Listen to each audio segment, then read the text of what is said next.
Marami ang nagulantang sa revelasyon ng veteran showbiz columnist na si OG Diaz tungkol sa aktres na si Andrea Brillantes. Pinangalanan kasi ni OG ang umano'y lalaking patagong kinikita ni Andrea. Nitong mga nakalipas na araw ay hot topic nga sa social media ang 20-year-old kapamilya actress.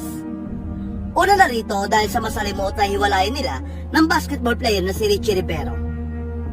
Napahira ng pangit na imahe si Andrea matapos magsalita laban sa kanya ang kampo ni Richie, kabilang na ang mga magulang ni Richie.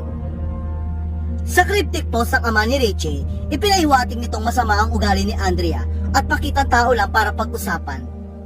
Si Andrea rin ang umanong nagkakalat ng malibalita laban kay Richie. Sa payag naman ng ina ni Richie, iginit naman nitong toxic ang naging relasyon ng kanyang anak at ni Andrea. Iginit din niya talagang paghihiwalayin ng Diyos ang dalawang taong nasa toxic relationship. Samantala, tila nabaliktad na nga ang sitwasyon dahil si Andrea naman ngayon ang sinasabing third party sa hiwalayan ng celebrity couple na sina Catherine Bernardo at Daniel Padilla. Matatanda kamakailan ay umugong ang usap-usapang hiwalay na raw ang Katniel. Patunay daw dito na hindi na nakapag-post na magkasama ang dalawa. Itinuturong dahilan nga ng hiwalayan umano ng dalawa si Andrea.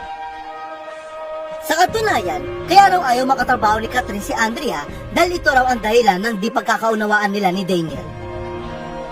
Ngunit bukod dito, isiniwalat naman kamakailan ni OG Diaz ang chika sa kanya ng kanyang source. Ito'y tungkol nga raw sa lihim na pagkikita nila Daniel at Andrea. Ayon pa kay OG, matagal nang usap-usapan sa mundo ng showbiz ang patagong pagkikita nila Daniel at Andrea. Ani ni OG, talagang pinag-uusapan sa social media yung di umano ang hiwalayan ni Daniel at Catherine na ang dahilan daw ay kasi naliling si Daniel kay Andrea Brillantes, di ba nakakaloka? Hanggang ngayon di mamatay-matay, hindi nga, na ang pinagseselosan ni Catherine ay si Andrea Brillantes. Na may nagchika pa sa akin na nakikita ng lihim o pasikretong nakikita si Daniel at Andrea.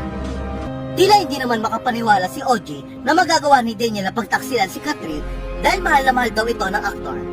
Aniya, sabi ko lumang tao si Daniel at medyo may pagka-conservative yon kasi talagang grabe niyang mahal si Catherine. Syempre hindi naman to confirm kaya dapat marinig din natin ang panig nila.